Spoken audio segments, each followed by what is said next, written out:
Hello, my name is Jin'taan. You might know me from the EVNT analysis panel, where I did some work analysing matches on the first weekend of EVNT. And I'm here to talk about something I noticed when I was rewatching the VODs of those matches, because I had some real interesting observations about how both myself and other panelists did analysis. And I wanted to kind of talk about it and explain it a bit more, as I think there are ways both myself and other commentators going forward can improve on it. And given that we're about to have a pretty big audience with the AT coming up, I thought it was important to get this out there to the public and to anyone who might end up, wanting to dig a little more into the competitive scene of EVE. The thing I really wanted to talk about specifically was the use of the term control. It's a real term of convenience almost. It covers so many different concepts, but because obviously the production team of EVE for the AT have given us that control bar, we just refer to everything that's effectively electronic warfare as control, without ever really digging too deep into it. Obviously, we'll talk about what effects it has, but the fact is that there are very different types of control in EVE Online. And in fact, controlling things is one of the big parts of EVE Online's combat.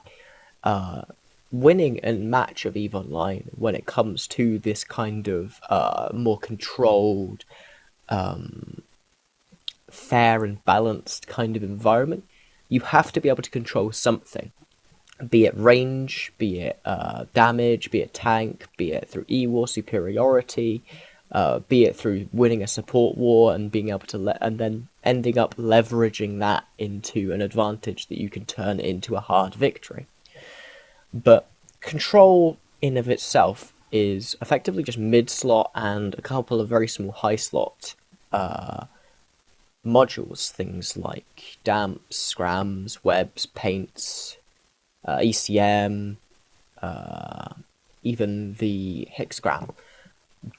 Contribute to that bar, and they're never really well differentiated. They do actually have a weighting system involved in it, so a paint does less on your control bar than, say, a scram or a web would, and I think TDs, stamps, and ECM do the most by a significant amount, but I've not really tested that to confirm it.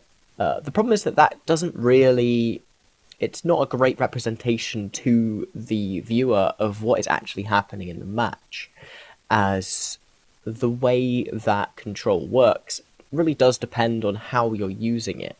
Because right now we're in the position where we can say that the very, very common Fleet Typhoon plus a Neros plus other kind of armor support comp, that's referred to as a control comp. It's not there to do overwhelming damage, it's there to use its mid-slot utility to kind of just win the match via tackling things down and forcing them into unfavourable trades.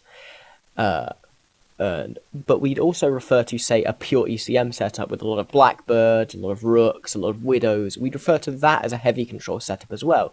And obviously that doesn't really work because they're trying to control two different things.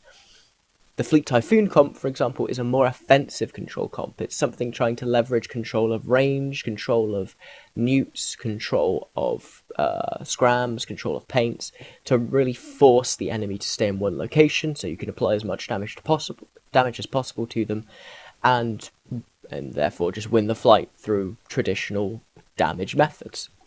By contrast, a pure or defensive control comp, such as an ECM, or as we've seen in the past, these kind of damp drone comps used with the Marauder as the assister, those were defensive control comps. They were stopping your opponents from locking you. They were simply, basically, using control to completely nullify enemy players, whereas that is not the case with a Typhoon comp.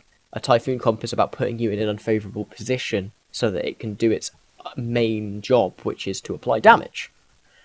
So what I propose going forwards, maybe into the next Alliance tournament, is that they split up the control bar into two sections, much like we see with the defense bar being split into passive tank and active tank. So what I'd like to see is you have a bar for control separated into two little chunks, the first chunk being This is your defensive control, this is your ECM, this is your damps, this is your tracking disruptors, this is your missile guidance disruptors, and the other being offensive control, things like newts, scrams, webs, hexgrams. And I think that's important for both a viewer and both to kind of leverage a better commentary and analysis point of view.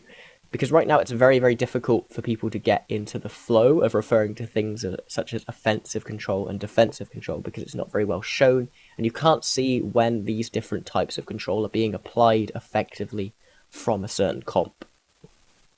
That's all I really have to say. I just wanted to kind of point it out and see what you guys think about it.